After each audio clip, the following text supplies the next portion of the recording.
안녕하세요. 쑥이서점 팔방미 영숙씨입니다. 말 한마디는 한 사람에게 자신감 그리고 끊이지 않는 내면의 힘을 줄 수도 있고 그를 블랙홀 속으로 밀어넣어 순식간에 에너지를 잃게 할 수도 있습니다. 말 한마디는 한 사람의 과거를 치료해 더 나은 현재를 살게 할 수도 그를 과거에 속박해 평생을 그곳에서 벗어나지 못하게 할 수도 있습니다. 언어의 힘은 거대하며 가히 측량할 수 없습니다.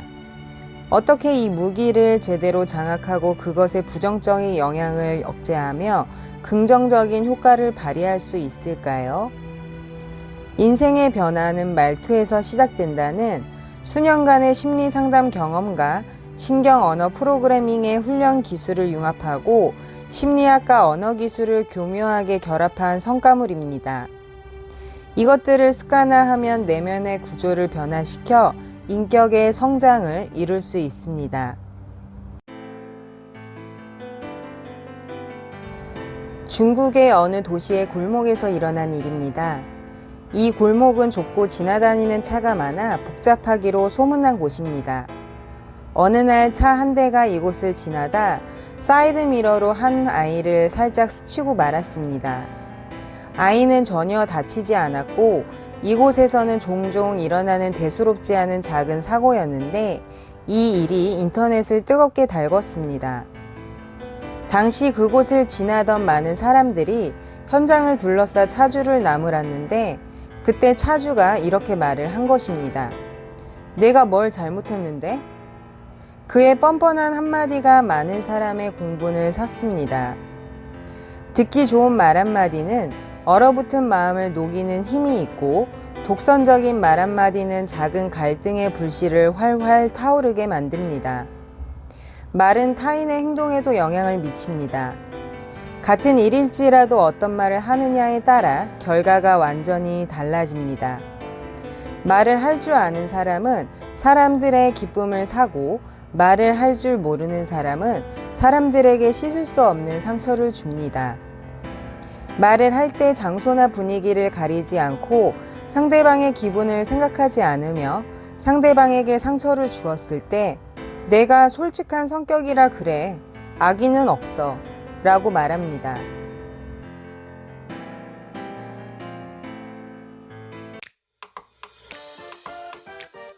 술자리에서 한 친구가 이런 농담을 합니다. 원숭이에서 사람으로 진화하기까지는 몇백만 년이 걸리는데 사람이 원숭이로 변하는 것은 술 한 병이면 돼. 농담이지만 그 속에 매우 깊은 뜻이 있습니다. 사람의 변화는 몹시 어렵기도 또는 아주 쉽기도 합니다. 한 사람의 깊은 고집 속에는 그의 지난 인생과 세상에 대한 이해가 담겨 있어서 단기간에 고치기 어렵습니다. 하지만 몇 가지 방법만 터득하면 가벼운 몇 마디로도 한 사람을 변화시킬 수 있습니다. 이것이 바로 틀의 매력입니다.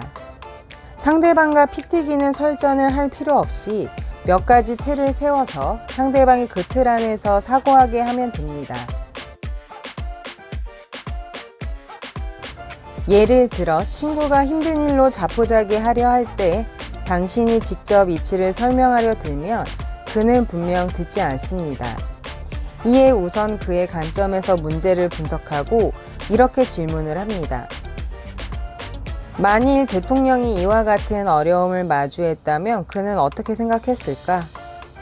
마지막으로 그의 마음을 찌르는 질문을 하나 더 합니다. 내 자녀가 지금 너의 모습을 본다면 무슨 생각을 할까? 그리고 너에게서 무엇을 배울까? 현재의 위치에 벗어나 다른 위치에서 현 상황을 정확히 볼 수 있게 하는 것이 바로 위치감지법의 원리입니다. 자신의 위치에서 문제를 바라보며 모두 자신이 옳다고 느끼기 마련입니다. 이럴 때 그와 시시비비를 가리기에 급급하면 안 됩니다. 틀을 세우고 그를 자신만의 관점에서 벗어나게 해 자신을 객관적으로 돌아보게 해야 합니다. 위치가 시각을 결정하고 시각은 관점에서 영향을 줍니다. 위치가 바뀌면 관점도 자연스레 바뀝니다. 심리학 연구에 따르면 한 사람이 공경에 처했을 때 그의 초점은 보통 과거에 잃어버린 것에 맞춰져 있습니다. 이때 시간의 틀을 조금 전환하여 초점을 미래에 얻을 것에 맞추면 공경은 자연스레 해결됩니다. 아마 누구나 과거에 어려운 일을 겪은 적이 한두 번쯤은 있을 겁니다. 당시에는 하늘이 무너져 내리는 기분이고 심지어 죽음까지 생각했을 수도 있습니다. 하지만 지금 돌이켜보면 별것 아니었다는 생각이 들지 않습니까? 마찬가지로 오늘날 마주친 어려움을 현재라는 시간의 틀에서 보면 변함없이 어렵습니다. 그러나 미래의 관점에서 보면 달라집니다. 그냥 지나가는 일일 뿐입니다. 이것이 바로 타임라인의 위력이고 가장 좋은 공경 탈출 방법입니다.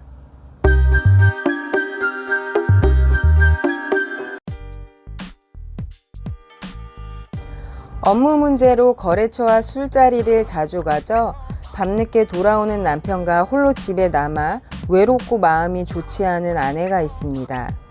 남편이 밤늦게 집에 돌아왔을 때 아내는 몇 가지의 반응을 보일 겁니다. 지금이 몇 시야? 하루가 멀다 하고 술이나 마시고 말이야. 도대체 집은 안중에 없는 거야? 소통할 때 자신과 상황은 인지하지만 정작 타인의 느낌은 소홀히 하며 상대를 비판 혹은 비난 심지어 공격까지 합니다. 질책은 주변 사람을 밀어내 결국 외톨이 신세로 만듭니다. 여보, 많이 피곤하죠? 내일은 맛있는 거 해놓을게요. 일찍 들어와서 같이 밥 먹어요. 아내는 자신의 감정을 억누르고 오로지 타인과 상황을 집중하는 소통을 비위 맞추기 소통이라고 합니다. 이런 방식은 겉으론 소통에 도움이 되는 것처럼 보이지만 장기간 자신의 욕구를 억누르다 보면 언젠가는 크게 터지고 억눌린 에너지에 몸이 망가질 수 있습니다. 여보, 또 거래처 다녀오는 거죠? 그렇게 술을 많이 마시면 건강에 안 좋아요. 저기 옆집 최 씨는 사업을 당신보다 크게 하는데도 매일 제 시간에 집에 돌아온다던데. 이런 소통은 자신과 타인의 느낌을 배제하고 오직 상황에만 집중합니다. 이런 소통 방식이 보기엔 객관적이고 일리 있어 보이며 별 문제 없어 보일 수도 있지만 지나친 이성은 갈등을 결코 해결할 수 없으며 오히려 증폭시킵니다. 여보, 왔어요? 따뜻한 차 끓여놨는데 한 잔 줄까요? 껴들기에 익숙한 사람은 갈등을 만났을 때 주제에 껴들어서 관심을 다른 곳으로 옮겨버립니다. 이러한 소통의 초점은 나와 너에 맞춰져 있지 않습니다. 그렇다고 상황에 맞춰져 있지도 않습니다. 이런 소통 방식은 당장의 갈등을 해결하는 데나 위급한 상황에는 사용해도 되지만 이 방식이 습관이 돼버린다면 갈등은 그저 한 곳에 계속 쌓일 뿐 해결되지 않고 관계는 점점 멀어집니다. 그럼 일관된 소통을 할 줄 아는 아내는 늦은 밤 돌아온 남편에게 뭐라고 말할까요?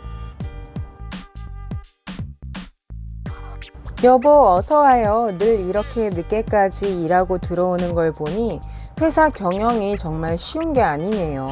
정말 고생 많았어요. 근데 여보, 그거 알아요? 당신이 집에 늦게 들어오는 날이 잦다 보니 나는 혼자 집에서 보내는 시간이 많아요. 그럴 때마다 나는 너무 외롭고 무섭기까지 해요. 이런 날이 언제 끝날지 모르겠어요. 처음 사업을 시작할 때의 목적은 더 나은 삶을 살기 위해서였죠. 그런데 현재 돈은 많이 벌었지만 당신은 전보다 더 힘들게 일하고 있고 나도 날이 갈수록 즐겁지가 않아요. 큰 사업을 하면서 가족과의 시간도 많이 보내는 사람들은 어떻게 그럴 수 있는 걸까요? 한번 같이 알아보는 건 어때요? 진정으로 자신과 타인의 상황을 존중할 수 있다면, 그리고 동시에 자신의 느낌도 용감하게 전달할 수 있다면 소통이 안 되는 사람은 거의 없다는 사실을 알게 됩니다.